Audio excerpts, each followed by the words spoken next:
Bonsoir à tous, vous êtes nombreux pour cette soirée et pour le titre qui a été choisi pour cette soirée, La vie après la vie.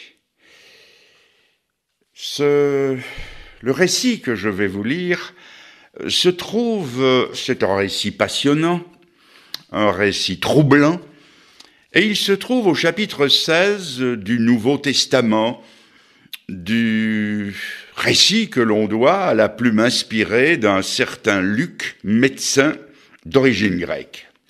Je vous lis ce texte. Il y avait un homme qui était vêtu de pourpre et de fin lin et qui chaque jour menait joyeuse et brillante vie. Un pauvre nommé Lazare était couché à sa porte couvert d'ulcères, désireux de se rassasier des miettes qui tombaient de la table du riche, et même les chiens venaient encore lécher ses ulcères. Le pauvre mourut, et il fut porté par les anges dans le sein d'Abraham. Le riche mourut aussi, et il fut enseveli. Dans le séjour des morts, il leva les yeux, et tandis qu'il était en proie au tourment, il vit de loin Abraham et Lazare dans son sein. Il s'écria « Père Abraham, aie pitié de moi, et envoie Lazare pour qu'il trempe le bout de son doigt dans l'eau et me rafraîchisse la langue, car je souffre cruellement dans cette flamme. » Abraham répondit « Mon enfant, souviens-toi que tu as reçu tes biens pendant ta vie et que Lazare a eu les maux pendant la sienne. Maintenant, il est ici consolé et toi tu souffres. D'ailleurs, il y a entre nous et vous un grand abîme, afin que ceux qui voudraient passer d'ici vers vous ou de là vers nous ne puissent le faire. » Le riche dit « Je te prie donc, Père Abraham, d'envoyer Lazare dans la maison de mon père, car j'ai 5 frères. C'est pour qu'il leur atteste ces choses afin qu'ils ne viennent pas aussi dans ce lieu de tourment. » Abraham répondit « Ils ont Moïse et les prophètes, qu'ils les écoutent. » Et il dit « Non, Père Abraham, mais si quelqu'un des morts va vers eux, ils se repentiront. » Et Abraham lui dit « S'ils n'écoutent pas Moïse et les prophètes, c'est-à-dire la parole de Dieu, ils ne se laisseront pas persuader quand même quelqu'un des morts ressusciterait. » S'il est une histoire que beaucoup d'hommes aimeraient que Jésus-Christ n'ait jamais rapportée, c'est celle-ci. Cette histoire heurte notre insouciance d'hommes pécheurs, mortels et perdus. Ce récit nous éveille à l'une des plus grandes vérités de la Bible. L'homme, créé à l'image de Dieu, a une destinée éternelle. Le malheur éternel ou le bonheur éternel, telle est la redoutable alternative devant laquelle chacun de nous est placé. Il y a bien des années de cela, une communauté évangélique en Angleterre, désirant faire une publicité pour éveiller leurs concitoyens à leurs besoins de salut, avait décidé de louer un panneau publicitaire qui était accroché sur un pont enjambant une route très passante. Ces chrétiens se sont demandé quel texte, quelles paroles ils écriraient pour attirer l'attention des gens de leur ville sur la nécessité de se préparer à la rencontre de Dieu. Ils tombèrent d'accord pour n'écrire qu'un seul mot, le mot « éternité ». Pendant quelques jours, des milliers de personnes ont passé sous le pont et ont vu ce panneau avec ce mot qui leur disait « éternité, éternité, éternité ». Après plusieurs jours, il y a eu une pétition et le panneau fut descendu. Voyez-vous, les hommes se sentent moins gênés dans leur conscience par la publicité pornographique ou les slogans menteurs de la politique que par le simple mot « éternité ». Je n'ai pas la prétention ce soir d'épuiser le sujet du texte que nous venons de lire, surtout quand on sait que chaque détail d'un récit rapporté par le Seigneur illustre une vérité spirituelle Et il y a peu de récits de la Bible qui soient aussi richement détaillés que celui-ci. Quelqu'un dira peut-être, mais ce texte, c'est une image. Mais si c'est une image, et si l'image est inquiétante, la réalité l'est beaucoup plus. Voir l'image d'un lion en liberté, cela ne me fait pas peur. Mais rencontrer un vrai lion en liberté au détour d'un sentier de la brousse, c'est un honneur que je préfère laisser à quelqu'un d'autre. Ce qui me frappe dans ce récit, c'est la différence qu'il y a entre les deux hommes. Le premier s'attache aux choses qui passent au détriment de celles qui durent. Cet homme vit comme si sa vie devait toujours durer. Il vit comme s'il n'avait pas une âme et surtout pas une âme à sauver. Il a rayé le mot éternité de son vocabulaire. C'est le dernier de ses soucis. De l'autre personnage, nous connaissons très peu de choses. Seul son nom nous révèle quelle était sa vie intérieure. Lazare est la forme grecque de l'hébreu Éléazar qui veut dire « Mon aide vient de Dieu ». Cet homme trouvait son aide en Dieu. Sa véritable richesse n'était pas dans son portefeuille, elle était dans son cœur. La Bible dit que l'un était riche et l'autre était pauvre. Je m'empresse de dire que la richesse n'est pas un vice et que la pauvreté n'est pas une vertu. Jamais vous ne trouverez cette pensée dans la parole de Dieu. La Bible ne s'élève jamais contre la richesse, mais contre le mauvais emploi de la richesse. Nous pouvons toutefois nous demander comment cet homme était devenu si riche. Il vaudrait mieux ne pas trop lui poser de questions, ça pourrait l'embarrasser. Certains prétendent que les grandes fortunes ne se sont jamais amassées honnêtement. Cela nous surprendrait aussi de savoir comment l'autre est devenu si pauvre. Je ne serais pas étonné que, moyennant quelques pots de vin, quelques mensonges ou quelque entourloupette commerciale, il n'en serait pas arrivé là. Le premier se vêtait somptueusement. Madame s'habillait chez Christian Dior, Yves Saint Laurent ou Coco Chanel, et lui chez Burton of London. Ils changeaient leur garde-robe tous les 6 mois. L'autre, couvert de haillons, tendait une main décharnée en demandant la charité. Le premier était un ripailleur. Il accumulait de la cellulite, il soignait son foie devenu délicat, il perdait péniblement quelques centaines de grammes dans ses saunas, poids qu'il regagnait aussitôt dans l'un des péchés que la Bible appelle les excès du boire et du manger. À son blason, il avait comme devise en lettres d'or sur fond d'azur, dos au feu, ventre à table. Quant à l'autre, tous les soirs, il dînait en se serrant la ceinture d'un cran. Le premier donnait la fausse image de la bonne santé. L'autre était couvert d'ulcères. Dans le cas du premier, tout pivote autour de lui-même, de son influence, de sa renommée, de sa fortune, de ses pompes et de ses œuvres. À lui tout seul, il occupe toute la scène. L'autre passe quasi inaperçu, et sa timide présence ne fait encore que rehausser le prestige de celui que j'ai surnommé Superman. Regardons donc un peu le caractère et les capacités du premier. Il avait, je l'admets, des capacités naturelles, mais ce n'est pas une référence. Hitler en avait aussi. Il savait diriger ses affaires, il avait la bosse du commerce et le souci de l'économie. Cependant, il n'était pas avare comme Picsou, l'oncle de Donald Duck. Ses largesses vestimentaires et culinaires nous montrent le contraire. C'était le type même, je me répète, du ripailleur et du jouisseur. Et c'est envers Lazare que nous découvrons la dureté de son cœur, car la Bible nous dit que le pauvre Lazare désirait se nourrir des miettes qui tombaient de la table de cet homme, et rien dans le texte ne nous permet de croire qu'il en recevait.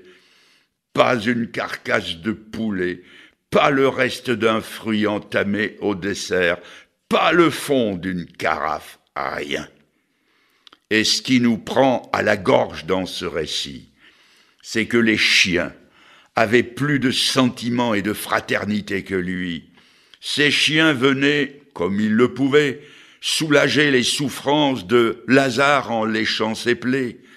Malheureuses bêtes d'Orient qui hantaient les rues, chiens faméliques et pourchassés, qui avaient plus de cœur qu'un homme créé à l'image de Dieu. Lazare n'était pas un des leurs, mais ils avaient pitié de lui. De leur langue humide, ils lui apportaient le seul pansement qui lui procurait quelque soulagement. Et quand je vois cette scène, je comprends mieux cette parole amère d'un homme qui un jour a dit « Plus je connais les hommes, plus j'aime les bêtes ». Mais cette thérapeutique canine, toute généreuse qu'elle fut, ne devait pas être très efficace et ce qui devait arriver est arrivé. Notre ami Lazare est mort. On s'y attendait bien un peu. Ça n'a pas été une grande surprise. Et à son enterrement, si tant est qu'il ait eu un enterrement, il n'y avait pas foule, pas de discours, ni fleurs, ni couronne, pas un mot à la rubrique des faits divers. Mais ce qui a causé la surprise, c'est la suite, c'est que Superman, lui aussi, est mort. Et ça, personne ne l'attendait. La nouvelle s'est répandue de bouche en bouche, comme une traînée de poudre. Elle a fait le tour de la ville, et on s'est dit, « Tu sais, Superman est mort. » Mais c'est pas vrai. Mais si, il est mort. Mais c'est pas possible, je lui ai parlé hier soir. Oui, mais il est mort quand même. Et rien ne nous interdit de penser qu'il soit mort le même jour que Lazare, car la mort a un calendrier fantaisiste. Elle ne nous consulte pas pour prendre ses rendez-vous. Et puis, il y a eu les commentaires habituels, vous les reconnaîtrez au passage, ils sont bien de chez nous. Premier commentaire. Quel dommage. Un homme qui avait tout pour être heureux. Deuxième commentaire. Il venait de se construire une villa. Il allait y entrer dans 15 jours. Troisième commentaire. Il allait avoir 40 ans la semaine prochaine. Quatrième ou cinquième commentaire. Il allait un peu trop vite.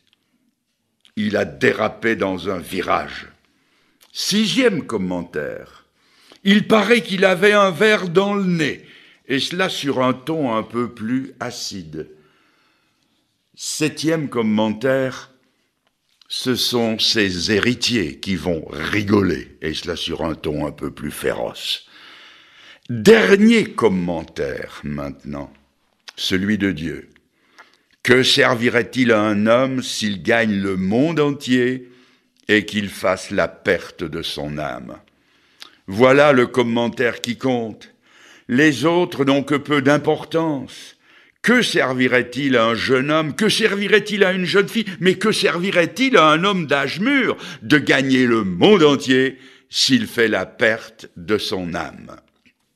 Le grand romancier russe Léon Tolstoï, dans un de ses ouvrages, nous raconte l'histoire d'un riche fermier russe qui avait entendu dire que dans une tribu très lointaine, il y avait des terres fertiles qu'on pouvait se procurer à très bas prix. Cet homme, ayant réalisé toute sa fortune, alla trouver le chef de la tribu. Pour la somme proposée, le chef de la tribu lui dit qu'il pouvait partir le matin au lever du soleil et jalonner sa route. Tout ce qui serait à l'intérieur lui appartiendrait à la condition qu'il soit revenu avant le coucher du soleil. L'affaire conclut en ces termes: l'homme partit dès l'aurore d'un pas pressé, jalonnant sa route, allant de plus en plus vite, convoitant ces terres fertiles. Le soleil montait. Quand il fut arrivé au zénith, notre homme n'avait pas encore atteint la moitié du but proposé. Il a hâté le pas, s'est presque mis à courir, puis a amorcé son retour alors que le soleil avait déjà amorcé sa courbe descendante. En revenant, il a vu un bosquet, puis un terrain qu'il convoitait. Il les a contournés, jalonnés, marqués, et le soleil descendait de plus en plus vite. Notre homme, puisant dans ses dernières ressources, s'est mis à courir, et au moment où le soleil se couchait, il arriva épuisé devant le chef de la tribu. Mais là, comme le soldat de la bataille de Marathon, il est tombé mort. Lui qui voulait tant de terre, un trou d'1,50 m maintenant, ça lui suffisait. Que servirait-il à un homme de gagner le monde entier s'il fait la perte de son âme? Notre homme a maintenant fini sa première tranche de vie qui a duré quelques années, quelques décennies. Voici maintenant l'autre qui commence, et elle ne va jamais, jamais, jamais finir. De quoi est fait cet au-delà mystérieux? L'enseignement de la Bible est clair et précis, aussi clair et aussi simple que 1 et 1 font 2. Lazare est dans la consolation éternelle et l'autre est dans le malheur éternel. C'est limpide comme de l'eau de roche. Ceci est confirmé par cet autre texte de la Bible qui dit « Il est réservé aux hommes de mourir une fois et après cela le jugement ». Oh, je sais, on nous dit de plus en plus, et même dans le monde christianisé, que l'enfer n'existe pas. Mais lisez ce récit et dites-moi ce qu'il veut dire d'autre. Si Jésus l'a dit, cela doit être vrai. Si quelqu'un le savait, c'était lui. Il venait de l'au-delà. Il pouvait parler en connaissance de cause. Et s'il faut refuser l'enseignement de Jésus sur ce point, il faut le refuser sur tous les autres points. Alors, plutôt que de juger la parole de Dieu, laissons-nous juger par elle, car c'est elle qui subsistera au dernier jour. Quelqu'un me rétorquera peut-être, mais bien sûr que Jésus a dit cela, mais il n'a pas voulu dire ça. Son enseignement a une autre portée. Vous vous forgez des idées moyenâgeuses. C'est exactement ce que le serpent a dit à Ève. Dieu avait dit à propos du fruit défendu, « Au jour où tu en mangeras, tu mourras certainement. » Et Satan est venu dire, « Vous ne mourrez point certainement. » Il a susurré, « Voyons, Ève, toi, une femme intelligente, appelée à devenir la mère de tous les humains, tu as dû mal comprendre ou mal interpréter. Mais non, vous ne mourrez pas, Ève. Il n'y aura jamais de maladie, il n'y aura jamais de cancer, il n'y aura jamais d'enfance malheureuse, jamais de pédophiles. Il n'y aura jamais de guerre.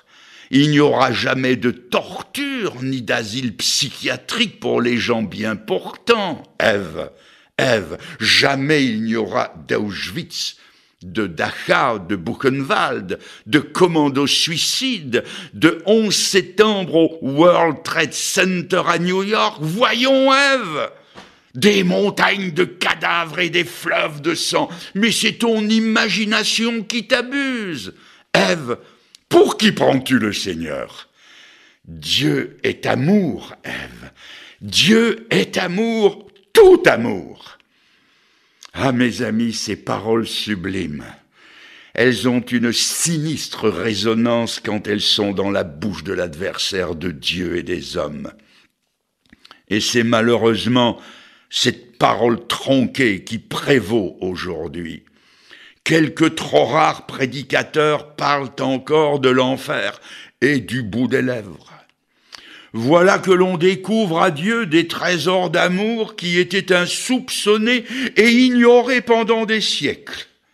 Dieu, lui, au nom duquel on a commis tant de crimes, tué, brûlé, assassiné, pendu, torturé tant de gens, voilà que tout à coup, il aurait changé d'avis et qu'il aurait fait une sorte de pacte de non-agression avec Satan et lui aurait fait des appels du pied par-dessous la table. On aurait donc tout lieu de croire que tout finira par s'arranger et que la pire chose qui puisse arriver à un homme, c'est d'être anéanti. Je m'étonne que les gens soient si bien renseignés. Seraient-ils dans les secrets du Seigneur? À leur place, moi, je me méfierais. Voyons donc ce qui arrive à la mort et après. Je vais maintenant faire une petite parenthèse de doctrine. La Bible nous enseigne que l'homme a été créé à l'image de Dieu. Il y a plusieurs sens à cette parole, mais il y a en tout cas celui-ci, comme Dieu est une Trinité, Père, Fils et Saint-Esprit, l'homme est aussi une Trinité. C'est ce que nous dit la Bible en 1 Thessaloniciens 5, 23, où il est parlé de notre esprit, de notre âme et de notre corps. L'homme correspond à Dieu dans ce sens-là aussi. Voyons à présent ce qui se passe à la mort. Le corps va au cimetière, c'est ce que la Bible dit, tu retourneras à la poussière, Genèse 3, verset 19. La Bible nous enseigne que l'esprit, lui, retourne à Dieu qui l'a donné, l'Ecclésiaste, chapitre 12, verset 7. Notre âme va dans le séjour des morts, aussi appelé le Hadès. Cela est enseigné dans la personne même de Jésus-Christ. Voyez-vous, quand il y a une doctrine que nous ne comprenons pas bien, il suffit de regarder vivre le Christ, car il est dans sa personne l'explication de sa doctrine. Le Seigneur a été pendu sur la croix. Quand il est mort, son corps a été déposé dans le tombeau. Juste avant d'expirer, il a dit « Père, entre tes mains, je remets mon esprit. » C'est clair. Le corps a été mis au tombeau, son esprit est retourné à Dieu et son âme. Dans le livre des Actes des Apôtres, nous avons ce texte tiré de l'Ancien Testament qui dit « Tu n'abandonneras pas mon âme dans le séjour des morts. » Actes chapitre 2, verset 27. Le tout, maintenant, est de comprendre ce qu'est notre âme. L'âme de l'homme, c'est lui-même. C'est le siège de sa personnalité. C'est ce qui l'a caractérisé. C'est son caractère propre et distinctif. L'homme prend conscience de Dieu par son esprit, il prend conscience du monde physique par son corps, et il prend conscience de lui-même par son âme. Le lui-même profond va dans le séjour des morts. Son âme continue à vivre pour toujours et toujours. Pour en revenir à notre texte, ce qui a distingué ces deux hommes, leur vrai moi, leur véritable ego, continue à vivre éternellement, mais dans des conditions très différentes. La Bible nous apprend que dans le séjour des morts, il y a deux compartiments. Un pour ceux qui, comme Lazare, ont tiré leur aide de Dieu et leur salut de Jésus-Christ. À leur mort, ils sont portés par les anges dans le sein d'Abraham. Ils vont là où sont ceux qui ont la même foi qu'Abraham, qui est appelé le Père des croyants. Ils sont sauvés pour l'éternité. Voilà le sort des rachetés, être toujours avec le Seigneur, selon 1 Thessaloniciens 4, verset 17. C'est-à-dire que dans l'au-delà, la situation s'est renversée. Le Lazare qui brûlait de fièvre et que la faim consumait est consolé. Maintenant, c'est l'autre qui brûle, mais dans un feu qui ne s'éteint pas. Lui qui n'aurait pas donné une miette de son abondance, convoite une goutte du bonheur et de la vie éternelle de Lazare. Lazare est maintenant à la table du salut avec les grands noms de la Bible comme Abraham, Isaac et Jacob. Et par un juste retour des choses, c'est le riche qui mendie. Remarquez qu'il ne quémande pas un verre de vin, même pas un jus de fruits, même pas un verre d'eau, mais une goutte d'eau tombant d'un doigt trempé dans l'eau, c'est-à-dire la plus petite quantité de la dernière chose qu'il y a dans le royaume de Dieu. Posons-nous maintenant quelques questions.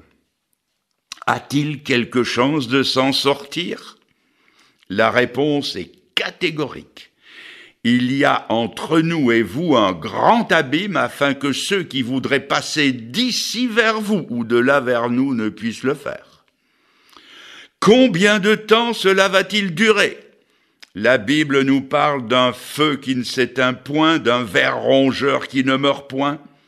Ils seront tourmentés au siècle des siècles, dit Apocalypse 20, verset 10. Que personne ne me dise que Dieu est un bourreau s'il torture les hommes. La Bible ne dit jamais que Dieu torture les hommes. Il est écrit, ils seront tourmentés. Nous savons que même sur cette terre, nous pouvons être tourmentés par certaines choses, comme le souvenir de nos propres actions passées, sans que Dieu y soit pour quelque chose. Quels sont ceux qui seront là ? Ce sont ceux qui n'auront pas voulu du royaume de lumière de Dieu, ceux qui auront accordé aux choses de la terre une importance démesurée et qui l'auront démontré en reléguant Jésus-Christ à la dernière place de leur vie et qui auront ainsi prouvé qu'ils n'accordaient aucun crédit à Moïse et les prophètes, c'est-à-dire à la parole de Dieu. Alors que cet homme est en proie aux souffrances de l'enfer et crie vers le ciel, écoutons la première phrase de ce qui provoque son tourment. Souviens-toi, les morts ont une mémoire qui leur rappelle les faits les plus lointains, les plus secrets, les plus honteux et toutes les occasions manquées. Dans certains cas, comme celui-ci, avoir une bonne mémoire peut être une possession dévastatrice. Il y a des gens qui donneraient toute leur fortune pour que le souvenir de leur péché tombe dans la nuit de l'oubli. Comme ce Gould, millionnaire américain du siècle passé qui, sur son lit de mort, s'est écrié « Je donnerais volontiers $100 000 de l'époque pour que l'on me convainque à satisfaction que l'enfer n'existe pas. » Ou comme ce grand conférencier athée que fut le colonel Charteris qui, à la veille de sa mort, s'est écrié « Oh, l'enfer pour toujours et toujours, c'est l'enfer que d'être laissé tout seul. Oh, mes amis, quel enfer que de s'entendre répercuter dans la conscience. Souviens-toi, souviens-toi. » Dans un effort désespéré et infructueux pour essayer de s'en sortir, cet homme va faire 4 choses, mais il va les faire trop tard. La première, il lève les yeux. Il cherche une vision, mais il est trop tard. La deuxième, il cherche miséricorde et pitié de moi, mais il est trop tard. La troisième, il essaie de prier, mais il est trop tard. La quatrième, il essaie d'évangéliser, mais il est trop tard. Lui qui a toujours haussé les épaules lorsqu'on lui parlait de la Bible, et qui, comme beaucoup, a dit avec ironie, s'il y a un jugement, c'est bon pour les assassins, les tire-laines, les escrocs. Mais moi qui suis un honnête citoyen, qui me suis fait des amis avec mon argent, moi dont le casier judiciaire est vierge, qu'est-ce qui peut bien m'arriver sinon d'aller au ciel, s'il y a un ciel ? Il a fait taire sa conscience qui lui disait que tout dans sa vie n'était pas aussi bien qu'il le prétendait. Il a fermé le livre qui disait « Il n'y a pas de juste, pas même un seul, tous sont péchés, sont privés de la gloire de Dieu ». Il a peut-être cru, contre toute logique, que ce jour n'arriverait jamais. Il a peut-être cru que sa vie n'allait jamais finir. Il n'a jamais pensé à la valeur de son âme. Il ne s'est jamais posé la question « Est-ce que je suis sauvé ou est-ce que je suis perdu ?» Et maintenant, il saisit toute l'horreur de la situation dans laquelle il se trouve. Elle est sans issue et il ne peut rien faire pour s'en sortir. Les hommes ne peuvent rien faire pour lui. Lazare, qui représente les trépassés, ne peut rien faire pour lui. Dieu lui-même ne peut rien faire pour lui.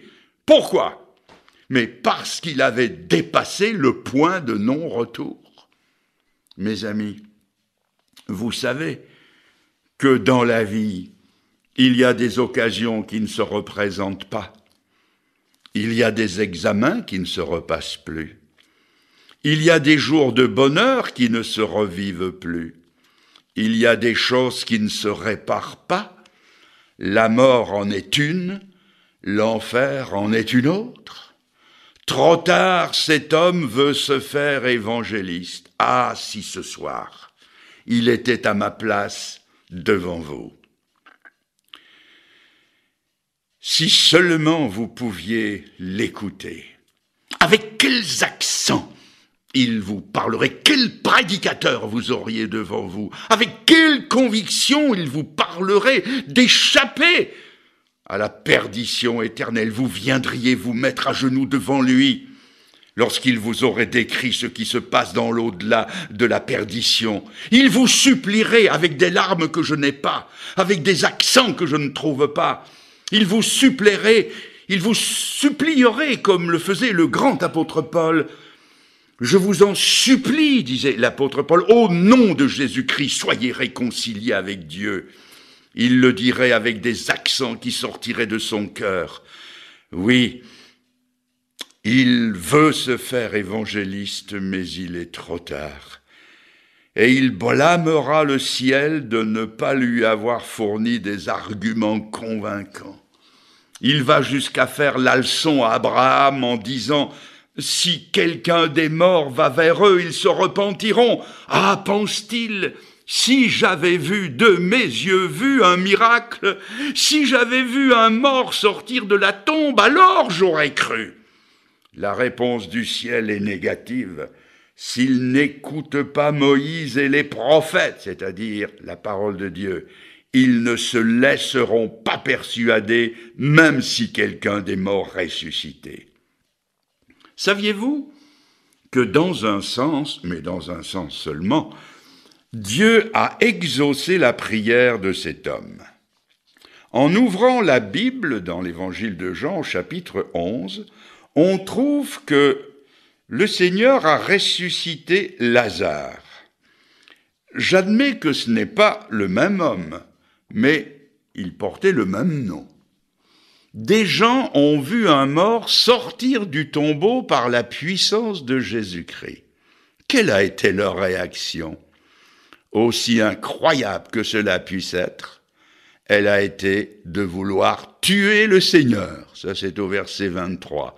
C'est écrit parce qu'il avait ressuscité Lazare.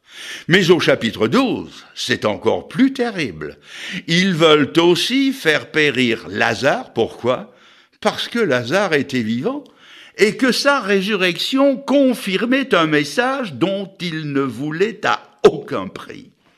La seule chose qui nous amène au salut, c'est la foi non pas dans les miracles, mais dans la parole de Dieu.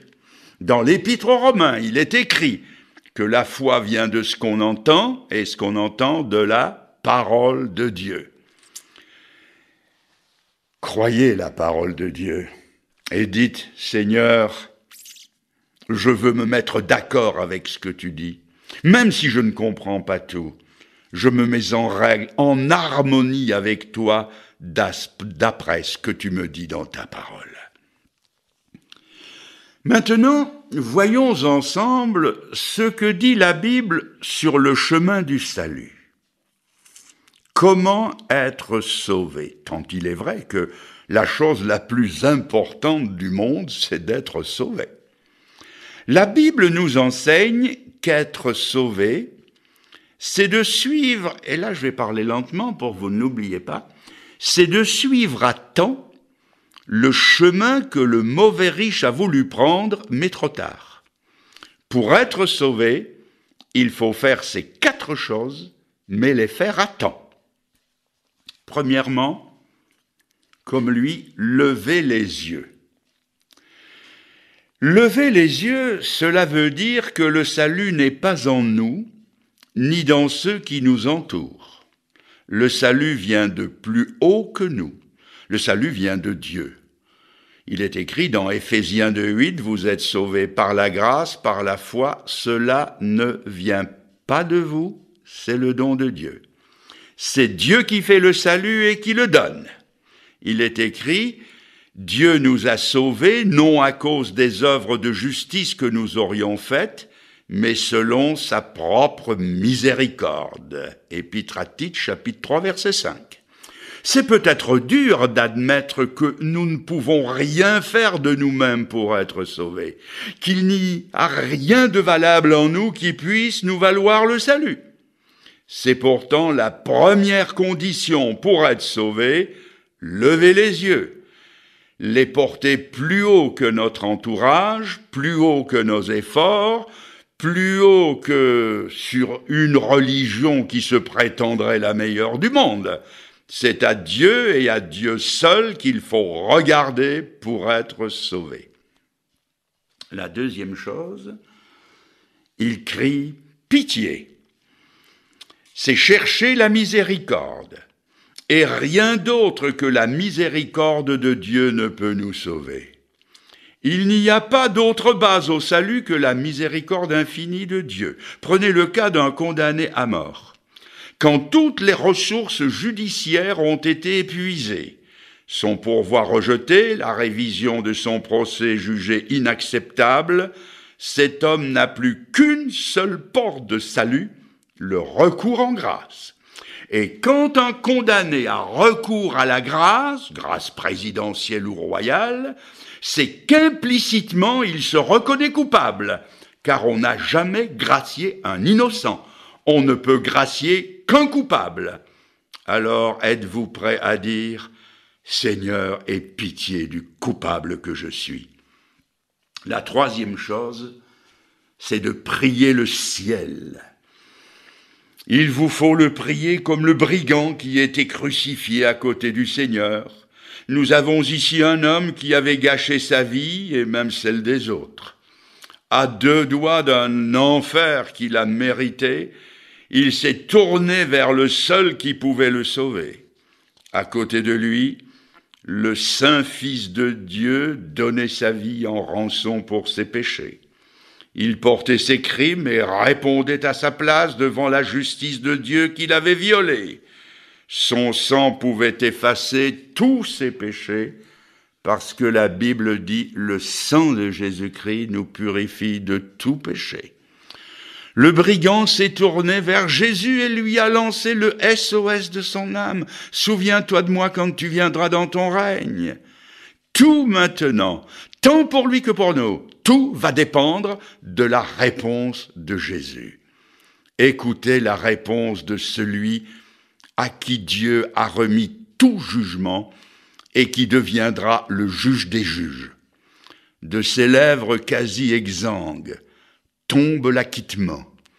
En vérité, je te le dis, aujourd'hui tu seras avec moi dans le paradis. Quelle assurance!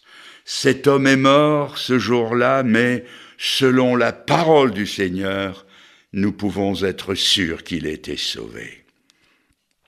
Vous direz peut-être que cela s'est passé il y a 20 siècles.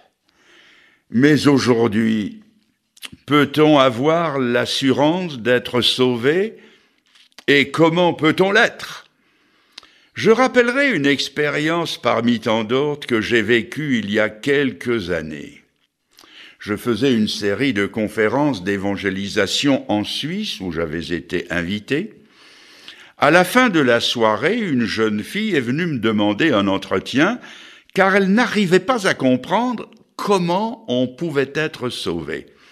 Elle était d'un bon milieu religieux, elle avait une certaine connaissance de la Bible, mais elle n'avait pas l'assurance du salut de son âme. Elle savait que si elle mourait ce jour-là, elle était perdue malgré ses efforts et ses bonnes intentions. Elle était vraiment troublée. Nous avons parlé longtemps, mais elle ne parvenait pas à comprendre la simplicité du salut.